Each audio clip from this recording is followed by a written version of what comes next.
من الشيطان الرجيم. بسم الله الرحمن الرحيم. يا أيها الذين آمنوا إن تتقوا الله يجعل لكم فرقانا إن تتقوا الله يجعل لكم فرقانا ويكفر عنكم سيئاتكم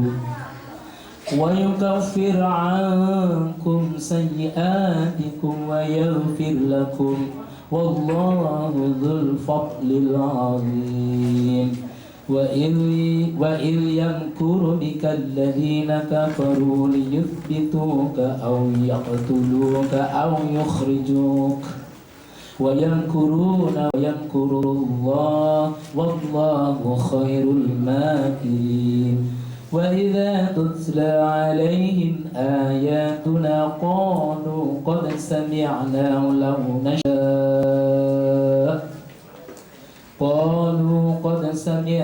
لو نشاء لقلنا مثل هذا إن هذا إلا أساطير الأولين. وإذ قالوا اللهم إن كان هذا هو الحق من عندك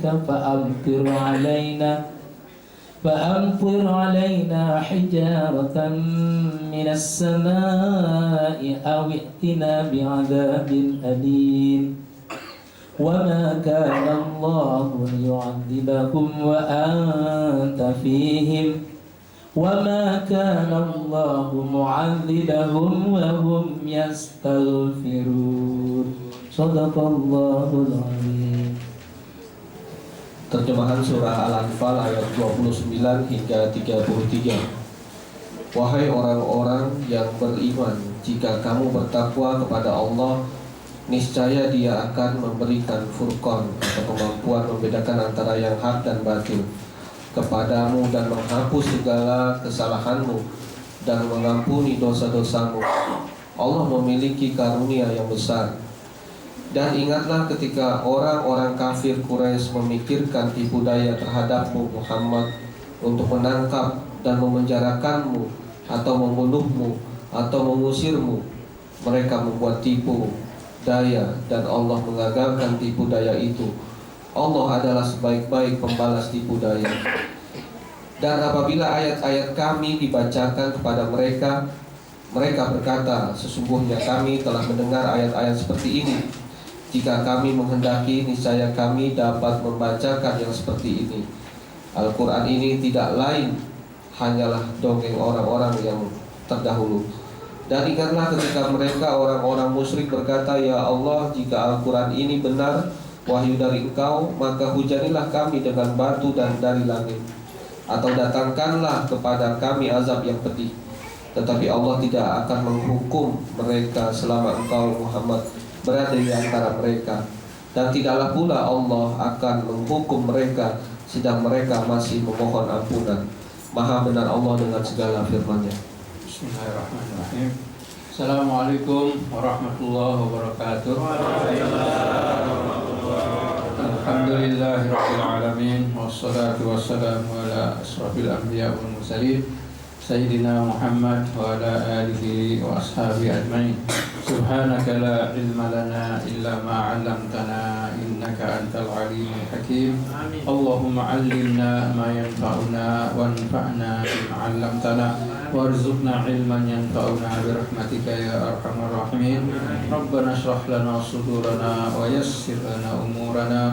Allahumma arinal haqqa haqqan warzuqna ittiba'ah wa arinal batila batilan warzuqna ijtinabah wa la taj'alhu multabisan 'alaina fanadil waj'alna lil muttaqina imama.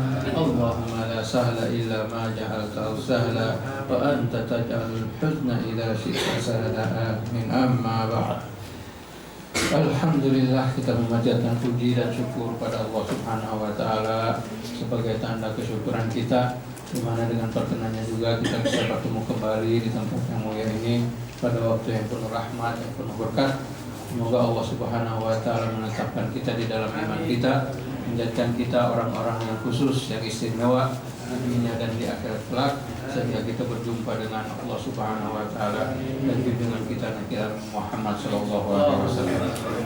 Dalam hari ini kita menyambung lagi ayat berkaitan dengan perang Badar atau ayat-ayat berikut yang akan kita baca ini, dan juga minggu lalu dia mengingatkan tentang nikmat atau kurnia Allah Subhanahu wa taala kepada Nabi Muhammad SAW dan umat Islam atau sahabat di Mekah, sehingga mereka bisa keluar dari Mekah, kemudian membangun satu komunitas sendiri dan juga membangun negara di Madinah, dan juga mereka telah diberikan kemenangan, yaitu kemenangan pertama dalam peperangan mereka melawan orang-orang Quraisy, melawan orang-orang musyrik, sehingga Allah Subhanahu wa taala mengingatkan mereka bahwa itu semua adalah nikmat Allah Subhanahu wa taala. Itu semua adalah ketentuan Allah Subhanahu wa taala, yang mana Allah Subhanahu wa taala akan membela orang-orang yang membela jalan Allah Subhanahu wa taala. Maka dari itu Allah mengingatkan kepada mereka, a'udzubillahi minasyaitonirrajim. Ya ayyuhalladzina amanu in tattaqullaha yaj'al lakum furqanan wa yukaffir 'ankum sayyi'atikum wa yaghfir lakum wallahu dzul fadlil 'azim. Itu semua apa yang mereka sudah dapat dari perang Badar, inilah yang disebutkan oleh ayat. Kita menyebutkan bahwa surat Anfal ini turun ketika Rasulullah SAW sudah ke Madinah, atau ada beberapa ayat di mana Rasulullah SAW diingatkan akan kejadian-kejadian sebelum hijrahnya Rasulullah SAW, yaitu hijrah Rasulullah pada tahun ke-13, tahun ke-13 dari kenabian Nabi Muhammad SAW. Jadi ini surah Al-Anfal ini kejadiannya sekitar di situ, sampai terjadinya perang Badar, yaitu bulan ke-17 daripada hijrah, dan semuanya diingatkan kepada Rasulullah SAW dan para sahabat. Nah, di sini ayat mengatakan, wahai orang-orang yang beriman. Ini ayat ada mulanya atau asalnya untuk sahabat atau untuk Nabi Muhammad SAW dan para sahabat, tetapi ia bisa kita lakukan apa yang ada di dalam ayat ini.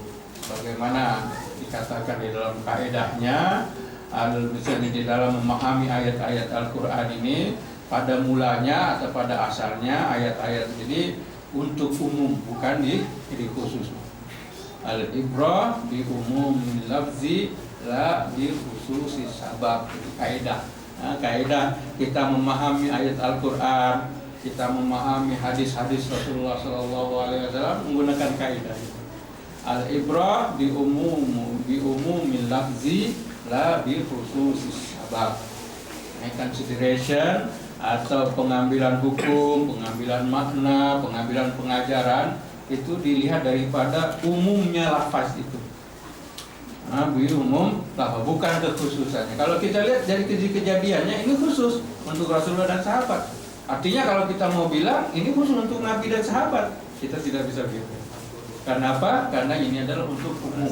Kita juga masuk dalam kategori yang ya ayyuhalladzina amanu. Baik. Apa? In tattaqullaha. Seandainya kamu semua, sekalian wahai orang-orang beriman, bertakwa. Nah, dengan pengertian menjalankan semua ajaran Allah dan menjauhi semua larangannya, takwa di sini.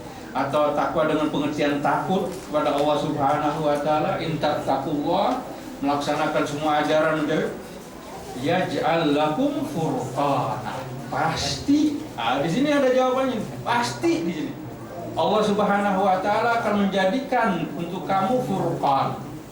Pasti kan? In tattaqu, bahasa Arabnya sebutnya insyartiyah. Persyaratan. Kalau ada syarat, ada yang disyaratkan.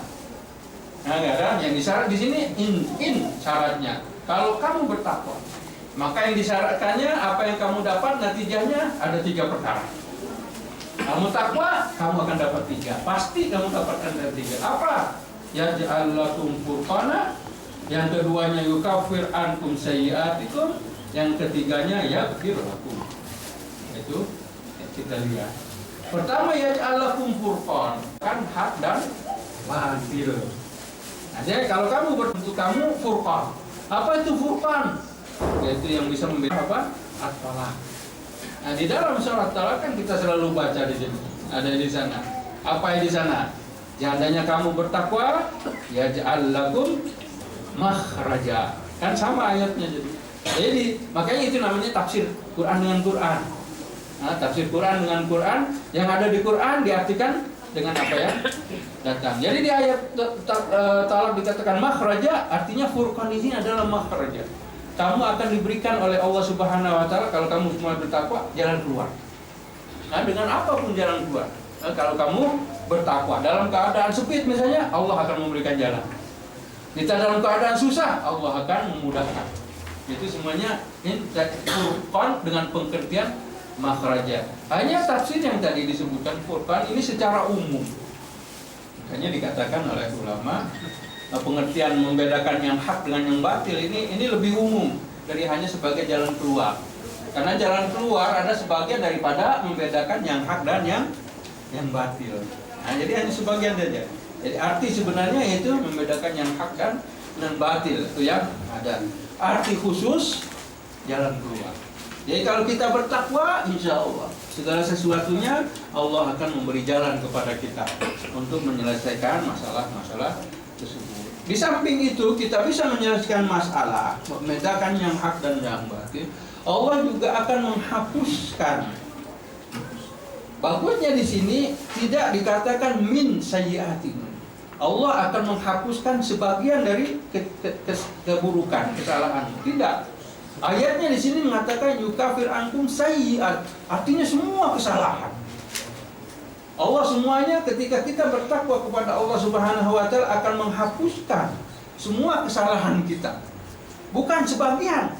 Karena ayatnya sayyi'atikum, semua keburukan, semua kesalahan akan dihapuskan oleh Allah Subhanahu wa taala. Jadi ada membuat kesalahan alif ba ta sa. Kita bertakwa kepada Allah akan hilang itu. Akan dihapus oleh Allah Subhanahu wa taala. Bagaimana menghapusnya? Itu dengan takwa. Takwanya bagaimana? Sembahyang.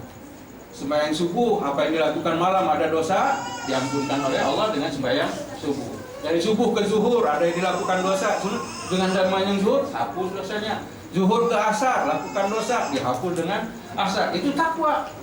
Karena menjalankan perintah Allah. Begitu juga menjauhi larangannya. Tidak minum arak, tidak berdusta, tidak berkelahi, tidak saling marah. Di situ akan diberikan oleh Allah Subhanahu wa taala penghapusan kesalahan tersebut. Nah, itu yang sebenarnya penghapusan kesalahan-kesalahan tersebut apa yang ada? Wa yaghfir lakum. Allah akan mengampunkan dosa-dosa kita. Allah Subhanahu wa taala menghapuskan dosa-dosa orang yang beriman tersebut seandainya mereka bertakwa. Ini menandakan kepada kita ada orang beriman tapi dia tidak bertakwa. Ayatnya jelas kan? Ya ayyuhallazina amanu, wahai orang-orang beriman, intaqu. Artinya ada orang beriman yang tidak bertakwa.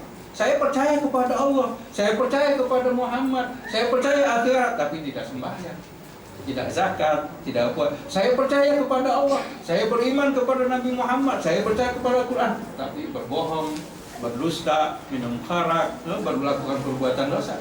Saya beriman kepada Allah, saya beriman kepada Rasulullah, tetapi melakukan perkara-perkara yang dilarang. Nah, itu orang beriman. Artinya orang beriman di sini mesti ada takwa. Tidak hanya cukup mengatakan amanna, kami beriman saja, tidak, tapi mesti disambung dengan takwa tersebut. Ayat surah yang Al-Anfal pertama. Nah, surah Al-Anfal kan disebutkan yas'alunaka 'anil anfal. Ini untuk siapa? Orang-orang yang beriman. Ketika dibacakan kepada mereka Al-Qur'an, zadathum iman. Nah, bertambah keimanan mereka, dan di situ jadi tingkatkan.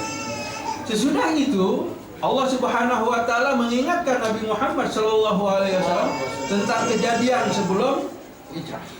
Tentang kejadian sebelum hijrah, sehingga Allah Subhanahu wa taala memerintahkan Nabi Muhammad untuk berhijrah pada hari itu juga.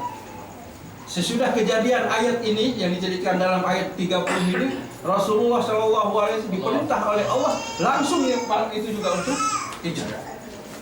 Ya, kejadiannya di sini pada tahun ke-13, pada tahun ke-13. Saya mengatakan wa id yamkuru bika lazina kafaru. Ketika orang-orang kafir, musyrik, wahai Muhammad, mereka ini membuat tipu daya, membuat helah. Helah untuk apa? Liyusbitu, untuk memenjarakan kamu, menangkap kamu dan memenjara. Au yaqtuluk, atau membunuh kamu. Au yukhrijuk, atau mengusir kamu. Jadi ada 3. Mereka ini orang-orang musyrik semuanya bersekongkol, membuat konspirasi. Membuat konspirasi untuk apa? Ada 3 perkara tersebut. Yusbitu, menangkap dan memenjarakan kamu. Au yaqtuluk, atau membunuh kamu. Atau yukhrijuk, mengusir kamu. Ada satu riwayat, walaupun riwayat ini agak janggal, tetapi dari segi sejarah Rasulullah dari pertama diangkat sebagai nabi pada umur baginda 40 tahun sampai ke-13, semuanya ini dibantu oleh Abu Thalib sebagai penyokong tersembunyinya. Istilah penyokong yang digunakan oleh Allah Subhanahu wa taala untuk menjaga Rasulullah Shallallahu alaihi wasallam. Walaupun Abu Thalib tidak mengistiharkan atau mengiklankan keislamannya secara jelas.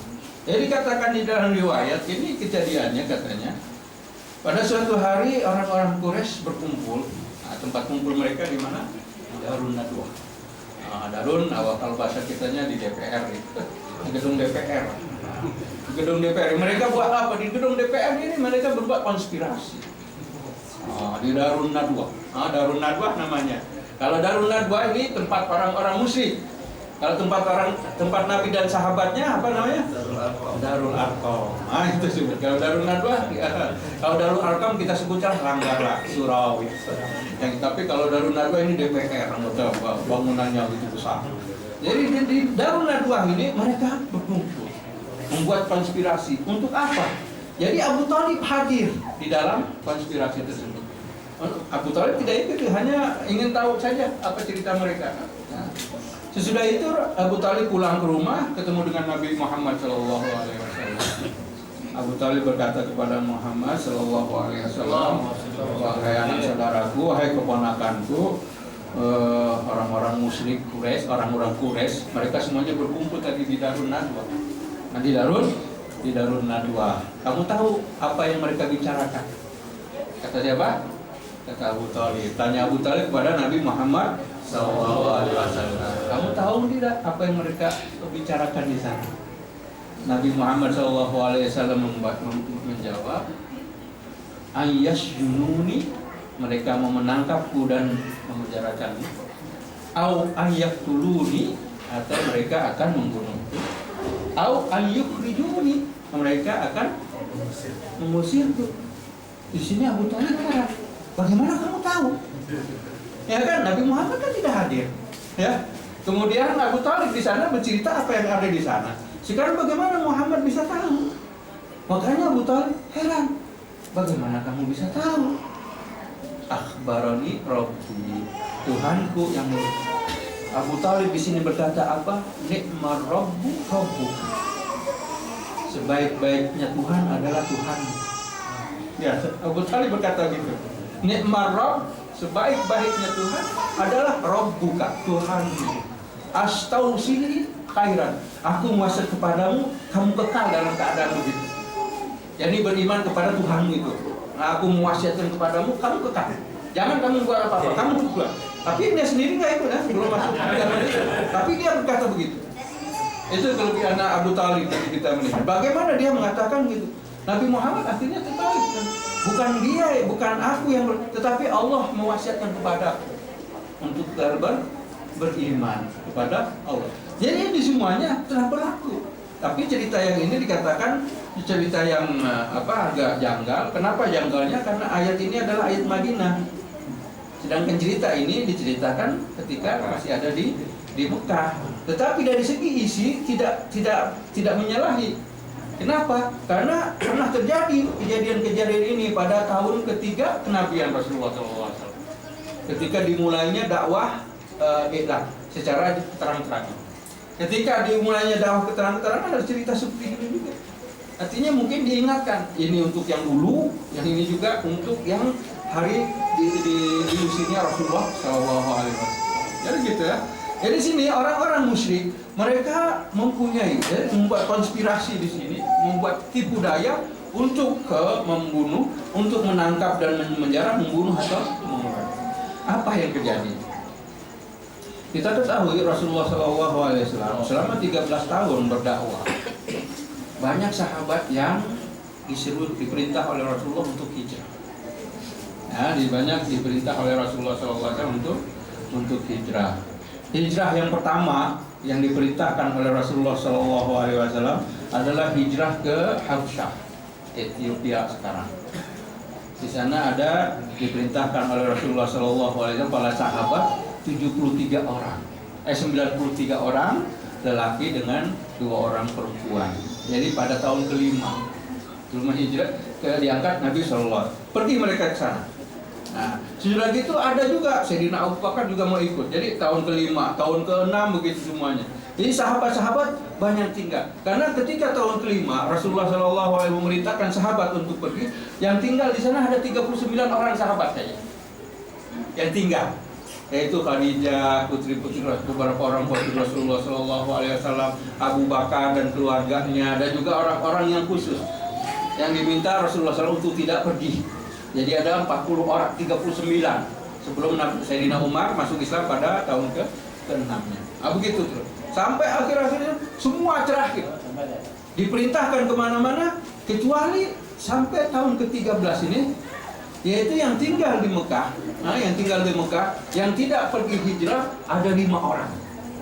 Ada 5 orang. Tinggal 5 orang ini saja yang belum pergi. Karena apa? Memang ditahan oleh Rasulullah SAW, tidak pergi. Mereka ini adalah Nabi sendiri, kemudian Abu Bakar, kemudian Sayyidina Ali, dan 2 orang anak perempuan Abu Bakar, Asma dengan Aisyah. Itu ada 5 orang. Nah, 5 orang tersebut ditambah dengan pembantu. Nah, pembantunya Sayyidina Abu Bakar yaitu Amir ibni Buhairah. Jadi sini 6 orang yang ada. 6 orang yang ada semuanya sudah hijrah, semua. Sampai Umar pun sudah hijrah. Utsmannya hijrah. Tidak ada yang tinggal kecuali 5 orang. 6 orang ditambah dengan pembantu Rasulullah SAW. Nah, di sini hari H, istilah bahasa kitanya hari H. Di sana orang-orang musyrik sudah tidak tahan. Mereka akhirnya membuat ikutan di sini. Di bahasa kitanya musyawarah tergempar. Bahasa kitanya apa? Musyawarah tergempar. Rapat emergency ya, emergency meeting. Dia panggil rapat darurat atau gimana? Kita sudah lihat. Mereka bilang Muhammad ini pengikutnya sudah tidak ada lagi di Mekah. Sudah tidak ada lagi di Mekah. Mereka ini kita sudah tahu bahwa sudah ada orang-orang kelompok yang akan menyokongnya, kelompok yang akan membantu, kelompok yang akan membela mereka. Siapa kelompok ini? Kelompok Madinah.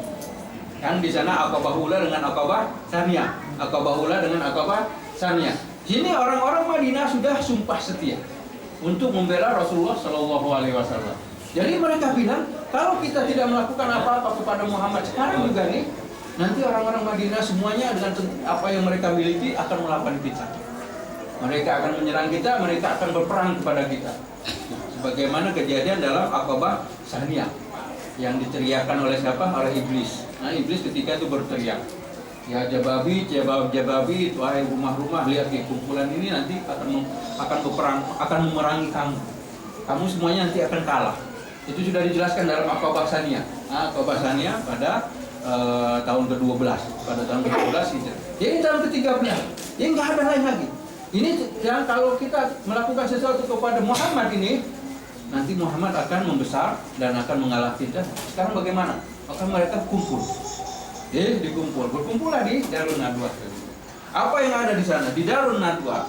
Sebelum mereka berkumpul di Darun Nadwa, mengadakan rapat di dalamnya, membuat voting, membuat cerita apa-apa di dalam DPR ini, maksud mereka. Sebelum mereka berbuat, ada seseorang yang tinggal di luar pintu. Misalnya di luar pintunya, di luar pintu DPR lah. Bukan orang yang demonstrasi ini kan. Ya di luarnya jaga, ada seorang saja. Satpam. Bukan satpam, bukan orang dewasa. Ada orang yang dekat di depan pintu. Orang nggak kenal siapa orang ini. Orang yang semua orang Mekah yang ada di Darun Nadwah, yang anggota DPR semuanya itu nggak kenal siapa orang ini. Apa mereka bilang kepadanya? Siapa Anda? Orang ini menjawab, aku seseorang dari Najd. Dari negeri, dia bilang dari Najd. Najd ini di mana? Kawasan Riyadh lah sih. Itu sebenarnya Najd, kawasan Riyadh, kawasan apa? Saudi Arabia bagian timur itu punya Najd. Syekhun min Najdi, seorang syekh, seorang orang tua. Kenapa kamu datang sini? Saya mendengar kamu pada hari ini akan berkumpul. Lihat orang kan aneh, dia darinya Najd, jauh. Di mana di Riyadh. Tapi bisa ngomong, aku mendengar kamu semuanya hari ini akan berkumpul membicarakan masalah isu semasa nih, yaitu mengenai orang ini, yaitu Nabi Muhammad. Kata dia bilang dari Syekh Najd. Tapi bagaimana dia bisa tahu? Kan di sana. Mungkin sudah ada SMS kah? Pakai Facebook kah? Atau ada pakai WhatsApp? Akhirnya sampai tahu. Makanya dia langsung datang ke situ, kata saya. Siapa kamu, Syekh? Saya bilang, saya dari Najd. Saya mau hadir. Kenapa kamu hadir? Mungkin kamu memerlukan pendapat saya. Dia bilang, orang kan heran, orang dari jauh-jauh kok so tahu.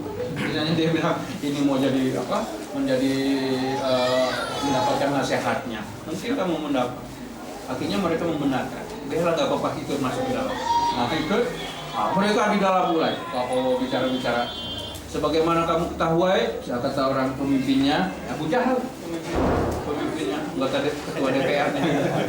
Ketua DPR-nya Abu Jahal, bukan orang ini ya, bukan. Dia Abu Jahal itu kata kepada mereka yang kita tahu semua, kita mau bicarakan orang lelaki ini nih. Lelaki ini semakin kuat, semakin apa? Kalau kita biarkan nanti akan mengganggu stabilitas nasional, mengganggu stabilitas nasional gini-gini. Sekarang apa pendapat kamu semuanya? Apa yang perlu kita lakukan? Ada orang menjawab di antara mereka. Katanya kalau gitu kita penjarakan dia. Kita penjarakan, kemudian kita jangan kasih dia makan. Sehingga dia mati sebagaimana orang-orang syair terdahulu yang mati. Yaitu orang-orang syair terdahulu yang terkenal, yang sampai di penjara sampai meninggal dunia itu Nabilah. Nabilah ini penyair Arab terkenal. Nah, dia matinya karena di penjara. Tidak dikasih makan, tidak diapakan. Nabilah salah satu. Jadi kita jadikan dia seperti dia. Jangan masukkan penjara, kita tutup, kita jaga, jangan ada yang memberi makan. Harus dikatakan sampai dia binasa. Ini yang tadi Syekh dari Najd. Syekh dari Najd bilang tadi, ini pendapat yang tidak baik. Pendapat ini kurang bagus. Lihat, bukan orang Mekah yang lain. Orang Mekah yang lain semuanya diam tuh. Kalau mungkin mangut-mangut masih mikir atau apa masih apa. Tapi dia, orang tua ini sudah ngomong dah. Ini pendapat yang tidak bagus. Kalau misalnya kita biarkan, kamu menjamin tidak bahwa nanti orang-orang Madinah tidak akan melepaskan? Kamu menjamin atau tidak bahwa nanti Muhammad akan lepas dengan sendirinya? Kalau kamu mau mengatakan nanti dia akan lepas, akan lari, kemudian akan kembali ke Madinah, akan pergi ke Madinah dan akan ada orang yang menyokongnya. Jadi pendapat ini pendapat yang cari pendapat lain. Orang asing ngomong di dalam DPR-nya orang apa? Orang Mekah. Ya orang asing begitu. Apa lagi? Akhirnya seorang lagi berkata, kalau gitu kita usir aja dia. Kita usir dia, sehingga kita usir dari Mekah, pergi kemana saja dia mau. Yang penting kita sudah beres ini. Masalah yang Muhammad ini sudah beres. Yang penting dia keluar. Yang kita tidak mau ada masalah dengan dia. Semuanya diam. Si Syekh dari Najd ini lagi. Orang dari Najd. Syekh dari Najd ini yang ngomong lagi. Ini pendapatnya juga tidak bagus. Bisa pendapatnya juga tidak bagus. Dia ngomong, dia tahu nih, dia tahunya. Benar, apa ini pendapat? Kurang bagus. Kenapa? Kalau kita biarkan, kamu semuanya tahu Muhammad ini pintar ngomong. Bicaranya bagus. Orang semua tertarik dengan apa yang dia panggil. Kalau kita lepaskan begitu, semua orang akan ikut dengan dia. Sudah gitu, semua orang akan ikut dengan dia. Dia mempunyai kekuatan, dia akan serang kita akan berantakan. Kata Syekh Najdi, orang yang begini. Oh, bentar lagi pikir. Abu Jahal akhirnya yang ngomong. Aku semua punya pendapat. Pendapat aku tidak pernah kamu pikirkan. Artinya memang Abu Jahal, karena Abu Jahal. Orang Mekah disebutnya Abu Hakam dia, orang yang bijak. Kita orang Islam menamakannya Abu Jahal, orang babunya bodohnya orang bodoh bahasa kita. Tapi orang Mekah menyebutnya Abu Hakam, bapak orang yang bijak. Kata dia begini, aku punya pendapat yang kamu tidak pernah pikirkan. Kalau kamu memikirkan apa yang aku lakukan ini, kita akan menyelesaikan masalah Muhammad. Apa dia bilang? Mereka bilang, apa pendapatnya? Kita kumpulkan seorang pemuda dari setiap kabilah. Pemuda yang paling kuat, yang paling gagah, paling berani, pintar berperang, pintar berkelahi, pintar semuanya. Kita pilih setiap kabilah, dari semua kabilah yang hadir di sini. Karena semuanya memang hadir, semuanya datang tuh. Dari 33 provinsi datang semuanya. Maksudnya untuk ini datang. Apa dibilangkan di sana? Apa yang akan kita lakukan di sini? Kemudian kita akan kasih dia setiap seorang pedang. Pedang yang sempurna dengan pedang-pedang tersebut. Akhirnya kita suruh mereka untuk membunuh Muhammad dengan satu sebatang semuanya. Jadi semua orang pukul, bunuh Muhammad dengan satu sebatang. Semuanya ada, misalnya ada berapa kabilah di sana, semuanya pukul. Dengan begitu Muhammad mati nanti. Bani Hashim nggak bisa apa-apa. Bani Abdul Manaf yang lebih tinggi dari Bani Hashimnya nggak bisa apa-apa. Mereka tidak akan mungkin akan melawan Quraisy semua. Karena memang di waktu dahulu kan ini kisos, bunuh lagi. Misalnya seorang kaum kabilah membunuh Muhammad misalnya dari kabilah Makhzum, nanti dari kabilah Makhzum juga mesti ada yang dibunuh. Hukumnya waktu dulu. Tapi ini enggak, semua masyarakat Quraisy membunuh dengan diwakili oleh pemuda-pemuda tersebut. Kalau kita bunuh dia, semuanya tidak akan, Bani Abdul Manaf tidak akan bisa melawan. Enggak mungkin mereka akan melawan kita semua. Oleh itu mereka akan memilih bayar diat. Nah, mereka akan memilih bayar diat. Di sini Syekh yang dari Najd tadi, yang dari ini baru pendapat yang bagus. Ini baru pendapat yang hebat. Ini pendapat yang hebat. Yang ini yang harus kamu lakukan. Tidak ada satu pendapat yang lain. Orang ini pendapatnya gitu. Bagus. Kata siapa? Si Syekh Najd ini. Kita tahu siapa Syekh Najd ini. Dia adalah iblis. Iblis yang bersama melawan Nabi Adam dulu. Nah, itu iblis itu. Iblis yang dengan Nabi Adam dulu. Iblis yang ini ada keluar batu waktu sebelum hijrahnya Nabi. Nanti juga perang Badar hijrahnya Nabi kan. Waktu Aqabah yang kedua, janji setia orang Madinah kepada Nabi, iblis keluar juga. Oh, artinya perang di sana. Kan ini dia bilang Syekh dari Najd, memang nggak akan mungkin orang Mekah ini Syekh dari Najd. Siapa? Syekh dari Najd lah dia bilang. Kalau misalnya dia Syekh dekat situ, mungkin orang kenal. Tapi ini Syekh dari Najd kan, Mekah ke Najd itu sebulan lebih perjalanan. Nggak mungkin ada orang pergi dulu ke sana pakai ontak, balik lagi mau tahu siapa ini benar nggak orangnya. Atau juga nggak mungkin belum ada SMS, belum ada telepon dulu kan, jadi nggak tahu siapa. Kalau sekarang kan bisa aja. Nah, googling aja, cari Google sudah tahu siapa Syekh Najd. Nah, ini tidak. Ini si iblis. Jadi iblis ini mereka membunuh. Ya, kejadian tersebut sama dengan ayat ini. Wa idzamkuru bikal ladzina kafaru liyusbitu, yang pertama penjara. Nah, di penjara untuk au yaqtulu, yang terakhir untuk au yukhriju, atau mengusir kamu. Kenapa ya? Tetapi wayamkurun, mereka ini semuanya membuat tipu muslihat, tipu daya yang ada. Wayamkurullah, Allah Subhanahu wa taala sangat pandai. Dia mau mengetahui bagaimana cara melawan mereka. Itu yang berlaku. Wallahu khairul makirin. Sebaik-baiknya orang yang bisa mematahkan atau membalikkan tipu daya tersebut. Itu yang asal. Jadi Nabi Muhammad ketika sesudah mereka berkumpul dan pendapat di majlis, di DPR dulu, di Darun Nadwa, sudah sepakat bahwa mereka akan membunuh Muhammad SAW. Kejadian ini adalah siang hari, pagi hari. Kejadiannya adalah pagi hari. Biasa kan rapatnya jam 9, jam 10 gitu. Nggak ada molor gitu. Jadi rapat sebuahnya, jadi sudah keputusan yang ada di sana bahwa kita akan bunuh, akan dikasihkan. Ketika putusan tersebut keluar, Jibril turun kepada Nabi Muhammad SAW. Malaikat Jibril datang kepada Nabi Muhammad, wahai Muhammad, sekarang kamu waktunya untuk berhijrah. Keluar kamu hari ini, dan kamu malam ini jangan tidur di tempat tidur kamu. Malam ini kamu jangan tidur di tempat tidur kamu. Ini karena sudah apa? Sudah waktunya untuk berhijrah. Jadi sudah selama ini Rasulullah juga dari dulu juga mau hijrah meninggalkan, tetapi tidak pernah ada izin. Nah, izinnya pertama sekali lampu hijaunya ketika ayat diturunkan uzina. Lilladzina telah diizinkan kepada orang-orang dianiaya untuk membela diri. Ayat itu pertama lampu hijaunya. Itu beberapa bulan sebelum hijrah Rasulullah Shallallahu Alaihi Wasallam. Jadi hijrah Rasulullah Shallallahu ketika malaikat Jibril turun memberitahukan kepada Muhammad Shallallahu Alaihi Wasallam, Nabi Muhammad terus keluar. Keluarnya kemana? Ke rumah sahabatnya. Nggak ada tempat lain. Memang selama ini sahabat Abu Bakar ini maunya hijrah juga. Mau hijrah sudah tidak tahan lagi bersama dengan Rasulullah SAW di sana. Bagaimana melihat? Mungkin kalau dengan Rasulullah sendiri nanti akan ada seperti ayat yang berikutnya kita baca nanti. Allah akan langsung menolong. Makanya Abu Bakar juga selama ini mau hijrah, tetapi Nabi mengatakan la tata'ajjal, jangan terburu-buru Abu Bakar. Mudah-mudahan nanti Allah menjadikan kamu kawan sahabat untuk berhijrah. Nah, di sunnah sini Abu Bakar sudah nggak punya niat lagi itu.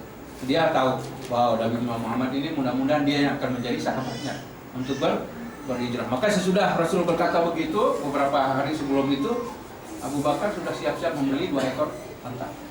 Nah, Abu Bakar membeli 2 ekor unta yang paling baik, yang paling bagus, yang kuat di sana, disiapkan. Kemudian dipelihara sendiri oleh Abu Bakar. Ini untuk apa? Siap-siap untuk hijrah. Nah, kita tidak akan cerita tentang hijrah tersebut. Hanya waktu Nabi Muhammad ini tadi yang sudah siap Rasulullah SAW akan dibunuh. Datang ke rumah Abu Bakar, Aisyah radhiyallahu anha bercerita, katanya Nabi Muhammad ini kalau datang ke rumah Abu Bakar hanya ada 2 waktu aja datangnya. Kalau Nabi Muhammad mau datang ke rumah Abu Bakar, yaitu sama ada pagi atau sore. Hanya itu, waktu-waktu lain nggak pernah datang. Ya Nabi kalau ada keperluan, mau bicara apa, mau ketemu Abu Bakar, mau apa, datangnya pagi atau sore. Kecuali hari itu, hari hijrah. Hari hijrah datang Rasulullah SAW ke rumah Abu Bakar waktu siang. Karena apa siang? Tadi kan sudah ceritanya DPR tadi, DPR Darun Nadwah tadi sebutnya. Sudah disebarkan di Darun Nadwah, mereka sudah sepakat, makanya mereka Jibril turun, terus Nabi Muhammad keluar. Ketika Nabi Muhammad keluar sampai di rumah Abu Bakar, kata Nabi Muhammad kepada Abu Bakar, keluarkan semua orang yang ada di rumah. Kata Nabi Muhammad, karena Nabi Muhammad mau cerita rahasia, mau bicara rahasia kepada Abu Bakar. Kata Nabi, keluarkan semuanya. Kata Abu Bakar, di rumah nggak ada siapa-siapa kecuali Aisyah dengan Asma. Itu anak Abu Bakar. Anak Abu hanya 2 orang ini saja. Akhirnya Nabi berkata, as-suhbah. Di sini ketika Rasulullah mengatakan as-suhbah, Abu Bakar menangis. Abu Bakar menangis. Tapi menangisnya bukan menangis sedih. Menangisnya menangis apa? Menangis gembira. Makanya Aisyah berkata, aku tidak pernah melihat orang menangis dengan senangis-nangisnya, tapi karena gembira, kecuali ayahku waktu itu. Ayahku waktu itu. Karena memang sudah datang waktunya. Asrupa ini adalah rekan, kawan, sejawat, sahabat yang akan bersamaku. Jadi engkau telah dipilih untuk menjadi temanku untuk berhijrah. Maka asubah. Di sini Abu Bakar menangis. Tapi menangisnya bukan menangis sedih atau menangisnya sangat gembira. Sudah waktunya memang yang dipilih. Nanti akhirnya ada di surah Taubah kita akan baca bahwa iz yaqulu li sahibihi la tahzan, itu diceritakan dalam Taubah. Nanti kita melihat ketika hijrah disebut akhirnya Abu Bakar bergembira dengan apa yang ada Rasulullah Shallallahu Alaihi Wasallam. Akhirnya Abu Bakar terus pergi ke belakang, dia ambil 2 ekor untanya. Rasulullah ini entot sudah saya siapkan. Sudah Rasulullah ini onta sudah saya pelihara sendiri. Sekarang Rasulullah ambil yang ini yang paling bagus daripada 2 onta tersebut. Rasulullah tunggangi onta ini. Rasulullah berkata kepada Abu Bakar, aku tidak menaiki kendaraan yang bukan milikku. Jadi Nabi ini bukan milik Nabi kan? Ini milik siapa? Milik Abu Bakar.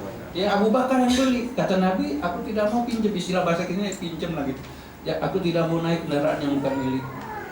Kata Abu Bakar, tidak Rasulullah, ini punya Rasulullah.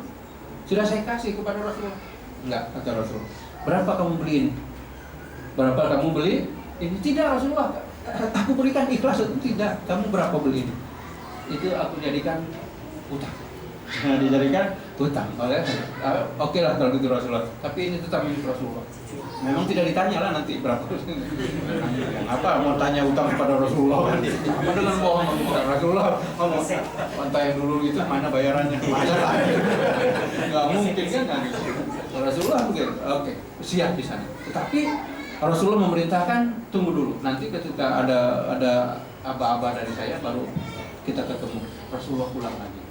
Rasulullah pulang lagi di sana. Rasulullah SAW akhirnya tinggal di sana di rumah waktu malam itu, tidak akan pergi, memerintahkan Ali bin Abi Thalib untuk tinggal di sana dan berlakulah hijrah. Ini tuh we continue nanti.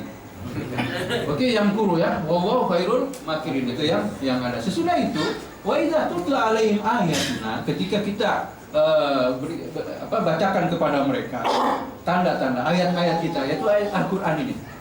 Mereka berkata, "Qalu sami'na," kami telah mendengar ayat-ayat ini. Biasa kata mereka ini ya, kata mereka, "Lau nasya'u laqulna mithla kalau mau kami bisa cerita, bisa ngomong seperti apa yang ada di dalam Al-Qur'an ini. Kita bisa mendapatkannya. Kita bisa membuatnya. In hadza illa, ini semuanya adalah dongeng-dongeng.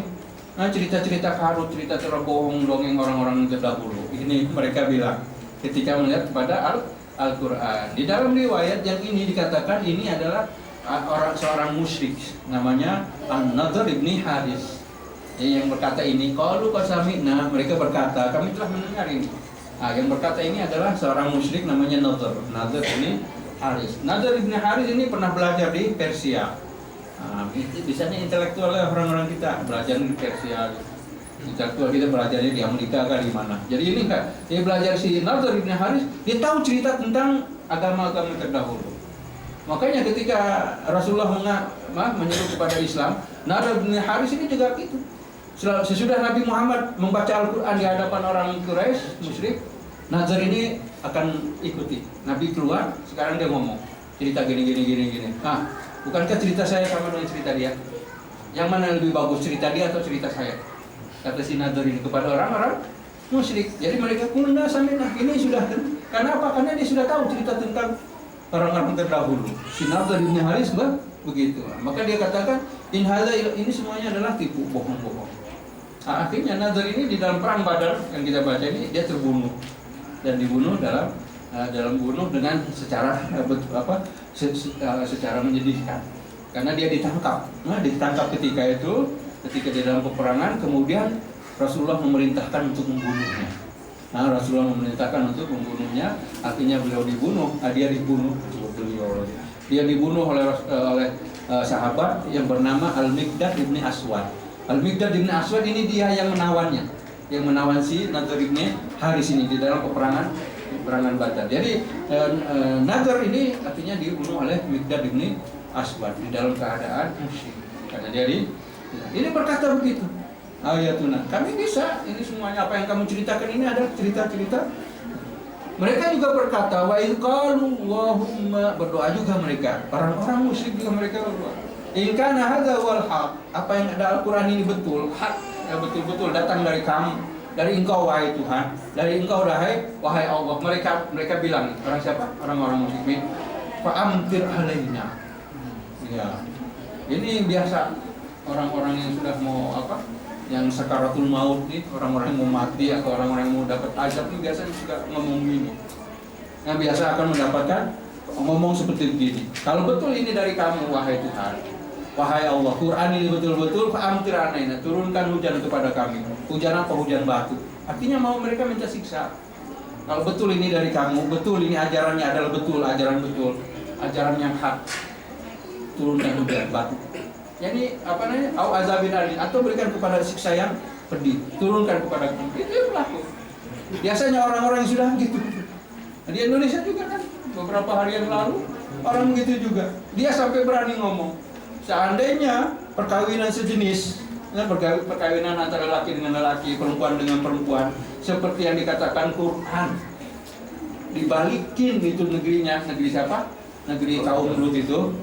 Tuhan juga balikinlah sekarang. Coba tolong balikan juga seperti apa yang betul diceritakan oleh Quran. Ini orangnya ketua daripada ketua apa? Orang Indonesia yang mengaku Islam. Dan tempatnya jil, kita sebutkan. Dan tempatnya jil, kita tidak sebut nama lah. Yang tahu, yang nggak tahu tanya yang tahu. Ya kita sampai ngomong begitu. Kalau betul ini dia menyokong perkawinan lelaki dengan ini. Kalau betul apa yang dikatakan ini, turunkan azab seperti apa yang telah dilakukan kepada.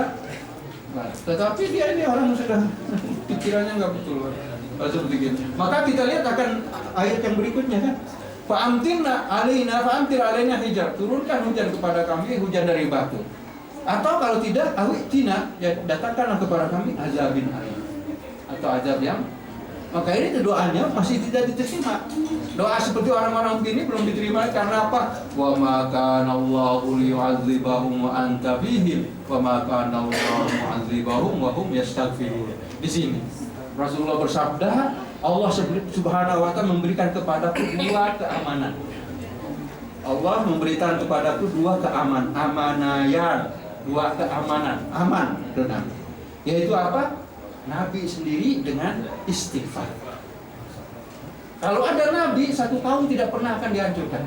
Kita ceritakan dulu di surah Al-A'raf, nabi Hud, Nabi Soleh. Ketika nabinya masih ada, tempat itu tidak dihancurkan, tidak pernah diturun bala, tidak pernah disiksa ketika nabinya. Tetapi ketika nabi keluar dari tempat itu, langsung terbalik, langsung diurukan. Nabi Hud keluar batu, Nabi Saleh keluar panas, semuanya kan, tapi semuanya keluar. Begitu juga ketika mereka berdoa, Nabi masih ada di Mekah, dan nggak bisa.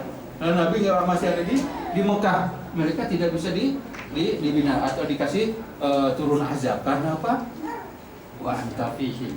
Engkau masih berada bersama mereka, bagaimana kamu akan membinasakan atau mengazab mereka? Tidak, kami tidak akan. Atau juga ada dua, yang wa ma kana Allah Subhanahu wa ta'ala tidak akan mengazab, tidak akan menyiksa sesuatu kaum sedangkan mereka masih ada yang istighfar. Jadi masih ada. Masih ada mudah-mudahan. Masih ada yang istighfar tersebut. Selagi masih ada yang begitu, Allah tidak akan kalau sudah tidak ada sama sekali. Makanya harusnya mereka itu istilahnya orang-orang yang fasik, orang-orang yang berdosa, orang-orang yang melakukan perbuatan jahat, seharusnya mereka ini bayar uang sama orang-orang soleh. Iya, karena orang soleh itu mereka tidak diazab. Kalau nggak ada orang soleh, tidak ada orang yang berdoa, tidak ada orang yang masih ke masjid, tidak ada, mereka sudah dihancurkan oleh Allah. Nah, seharusnya mereka bayar lah istilahnya. Daripada bayarnya untuk kemana, bayar ke orang-orang yang baik. Pada orang-orang yang soleh. Mama kanau mazir wahum, mereka tidak. Maka dari itu kenapa orang-orang Mekah belum kena azab walaupun Nabi sudah keluar? Ya kan, Nabi sudah keluar pada tahun ke-13 ini. Pada tahun ke-13 Nabi keluar dari Mekah, tetapi orang Mekah belum diazab. Karena apa? Karena masih ada orang-orang Mekah yang disebutnya silent majority, majority senyap. Majority senyap yang ada ini, mereka beriman. Mereka istilahnya mereka belum bisa ngomong, belum bisa apa-apa. Makanya belum diazab. Diazab karena apa? Masih ada wahum yastaghfir. Itulah seperti Rasul mengatakan, Allah telah memberikan kepadaku dua keamanan, yaitu nabi itu sendiri dan juga istighfar. Ya, kita banyak istighfar, insya Allah Subhanahu. Amin. Itu yang ada. Wahum yastaghfir. Mudah-mudahan kita masuk orang yastaghfir. Amin. Dan kita semuanya selamat dari. Amin. Kita dengarkan tadi untuk pembahasan surah Al-Anfal 29 hingga 33. Baik, dibuka sesi pertanyaan.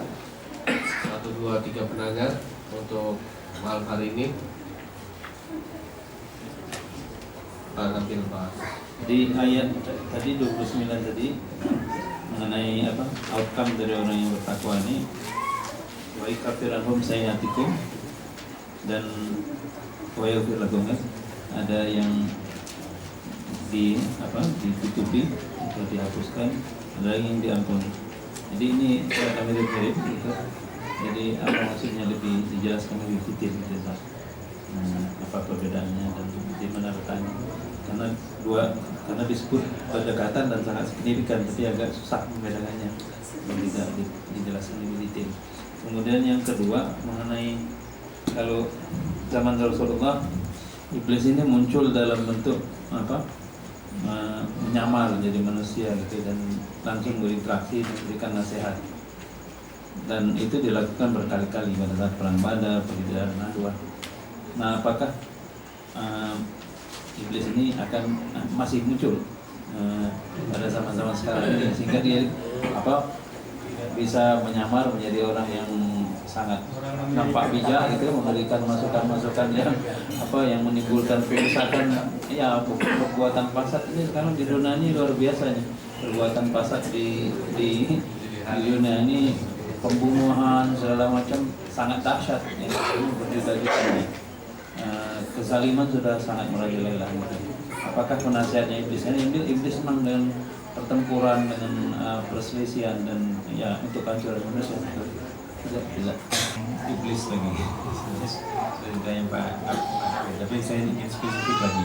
Selama periode Nabi Muhammad SAW itu iblis berapa kali muncul, dan ketika misalnya kayak tadi peristiwa dia jadi figur Syekh Najib itu, kemudian selepas itu kemana dia? Apakah dia gimana ceritanya begitu, dan berapa kali dia muncul gitu? Dan tadi Pak Nabil menyampaikan bahwa mungkin sekarang pun juga muncul gitu, ya. Figurnya seperti apa? Apakah seperti orang alim ataukah ada indikasi di dalam Al-Quran atau hadis Nabi yang dikatakan dia nanti munculnya seperti apa? Ciri-cirinya. Sekarang pertama berkaitan dengan perbedaan takfir dengan kufran. Takfir ini asalnya daripada kafara. Kafara ini apa? Tutup, menutupi. Di dalam takfir ada satu bola, satu lubang misalnya ditutupi, buat lubang tersebut itu takfir. Di kafir, orang-orang kafir ini, kenapa disebut orang kafir ini kafir? Kan saya kafir nih.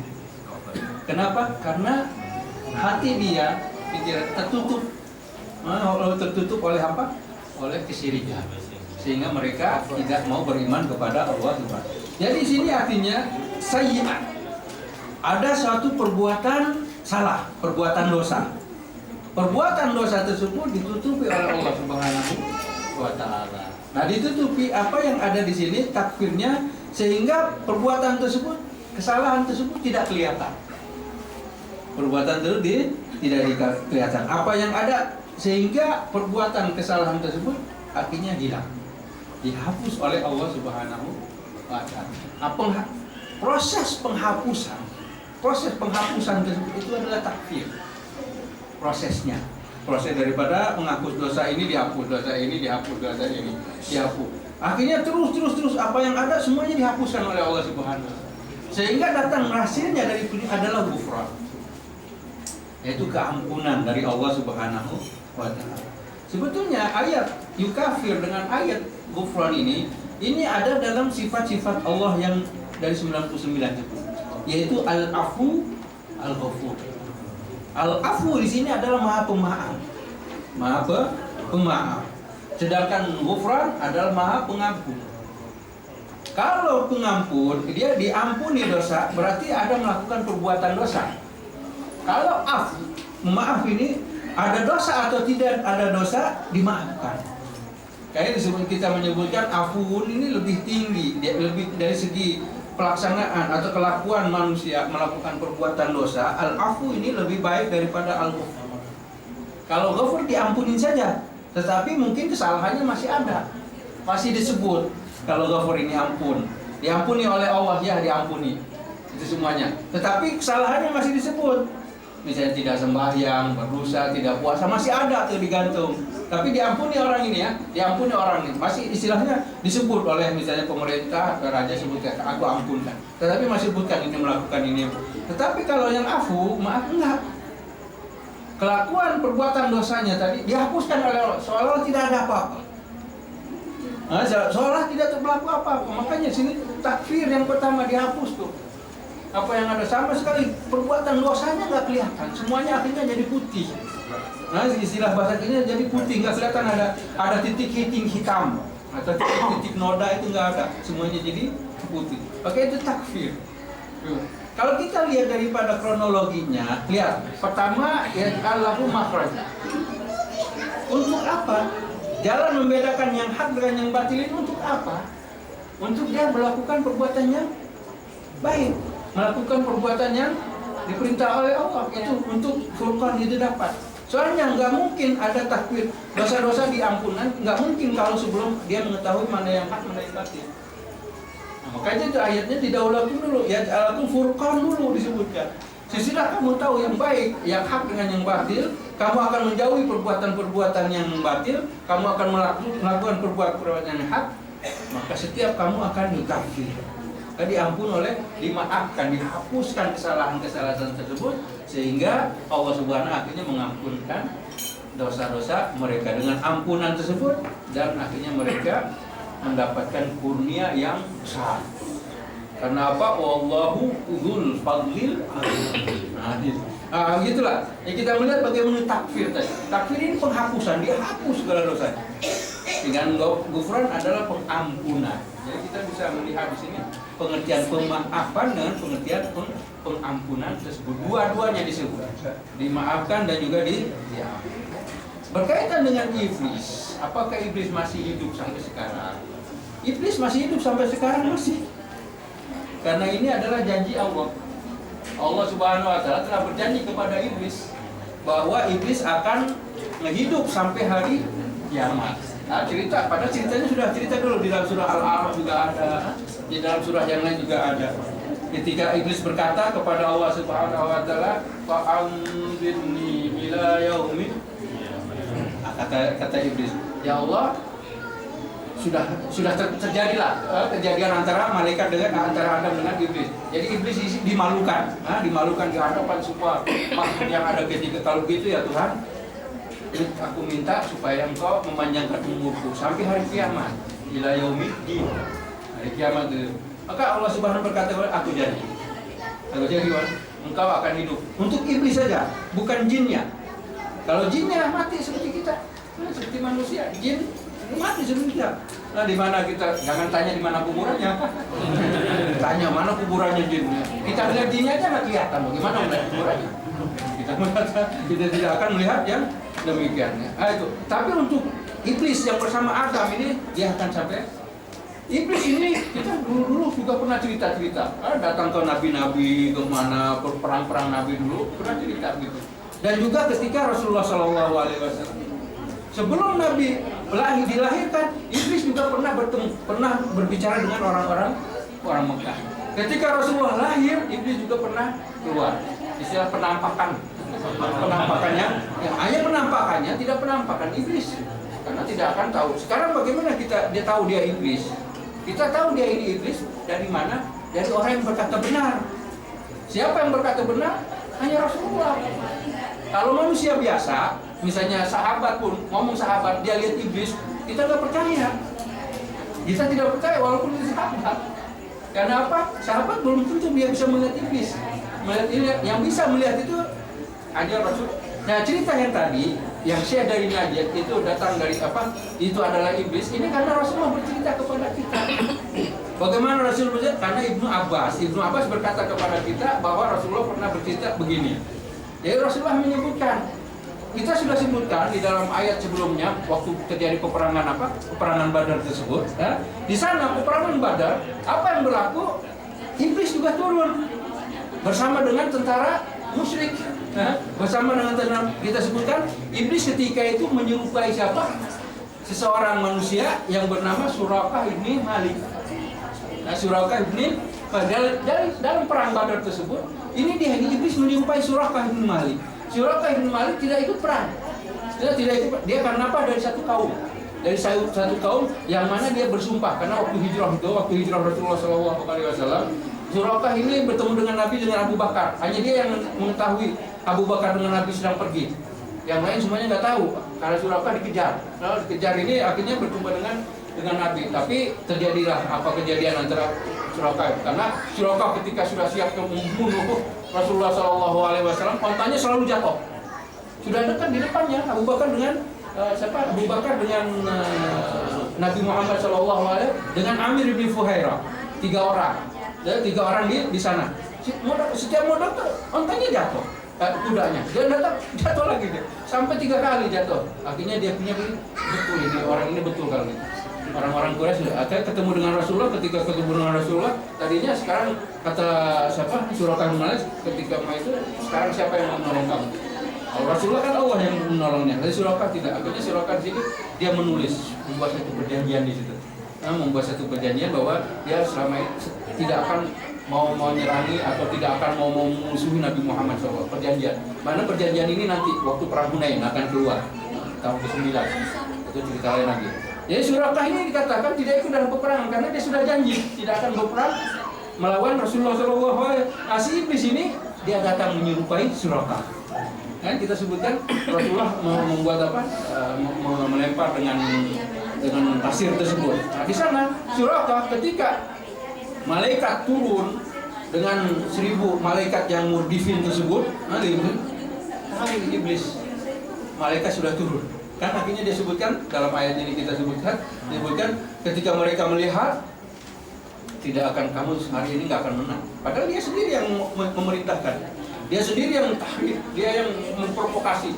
Kita serang Muhammad, kita serang Muhammad. Tetapi ketika malaikat sudah turun, iblis sudah ngomong begini. Karena apa? Ada malaikat. Malaikat turun di sini 1000 dengan apa? Malaikat Jibril sudah ada di ya. Kalau gini sudah. Makanya dia selepas itu lari kan. Suraqah ini lari. Ketika Suraqah lari, katakan orang-orang, Suraqah kenapa kamu lari? Sini perang. Aku mau tahu apa yang kamu tidak tahu. Aku takut sama Allah. Lihat sudah ada. Aku bilang aku takut sama Allah. Aku takut kepada Allah di sini. Karena aku mengetahui apa yang tidak kamu ketahui. Memang orang lain nggak tahu malaikat turun. Tapi kalau iblis tahu, kan malaikatnya.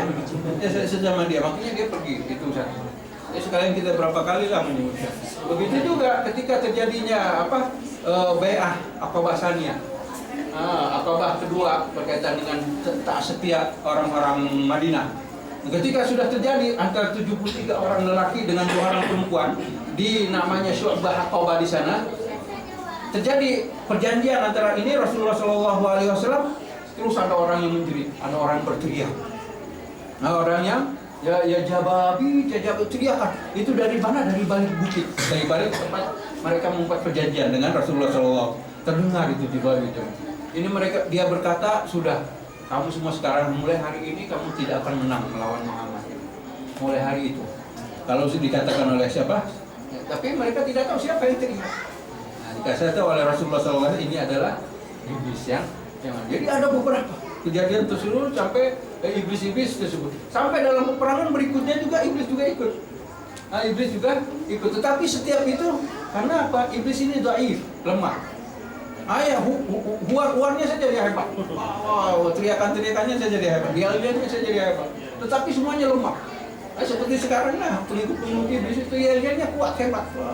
Apa demokrasi, persamaan, yelnya hebat. Tetapi ketika dilawan, hujahnya lemah. Itu juga iblis. Nah setiap yang selalu lemah kan tersebut. Apa yang berlaku? Maka dari itu ketika iblis berjumpa dengan Rasulullah dan yang lain, selalu dia kalah. Dan iblis sampai hari sekarang ketemu atau tidak? Sekarang bisa jadi hanya orang tidak tahu siapa yang iblis itu. Atau mungkin ada konspirasi yang kita tidak tahu. Mereka percaya itu adalah iblis. Bisa jadi. Bisa diketahui oleh pemimpin. Sekarang kita lihat ke dunia ini tidak ada siapa yang pemimpin dunia atau gimana. Iblis. Hanya masalahnya sekarang iblis dia waktu zaman Rasulullah SAW takutnya sama Rasulullah dan juga Umar termasuk yang ditakuti. Sekarang sama siapa iblisnya takutnya? Sama orang-orang kita seperti kita ini lah. Orang-orang suka pergi pengajian, orang suka pergi ke masjid, orang suka berdoa, orang suka mencari ilmu. Iblis takutnya sama itu. Sama mereka ini mereka tidak berani. Iblis tidak akan datang ke tempat-tempat itu. Yang akan datang anak buahnya mengganggu. Iblisnya nggak mau dia. Ini bukan level dia gitu. Makanya di luar kita yang bisik-bisik, yang suruh sembahyang kita selalu dibisikin.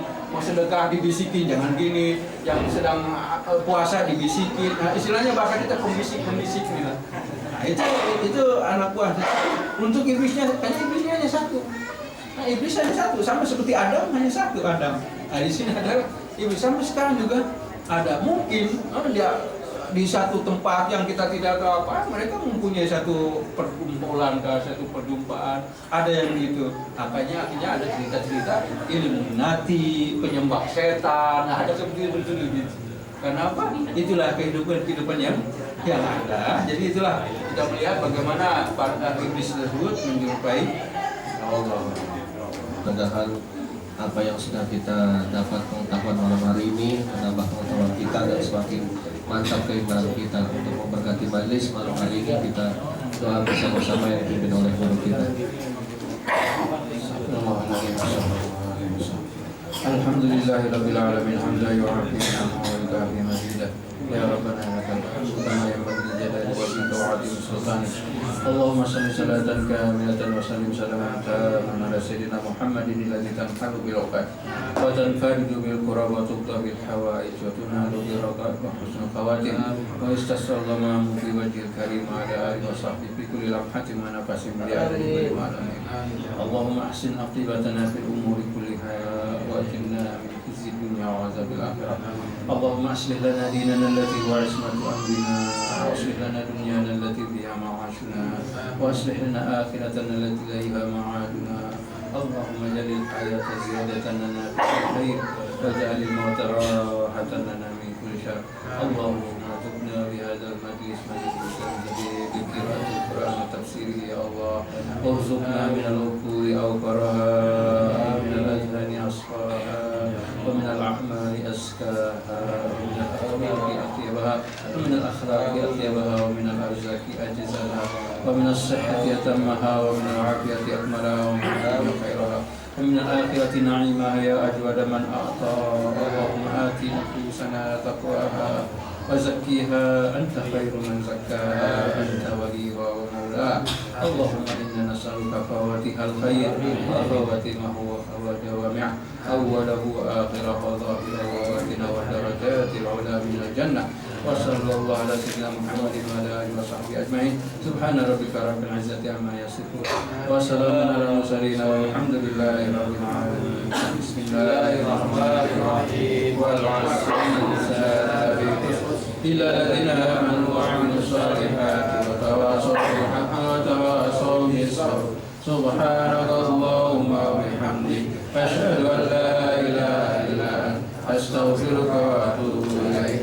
سبحانك اللهم وبحمدك أشهد أن لا إله إلا أنت أستغفرك وأتوب إليك. سبحانك اللهم وبحمدك أشهد أن لا إله إلا أنت أستغفرك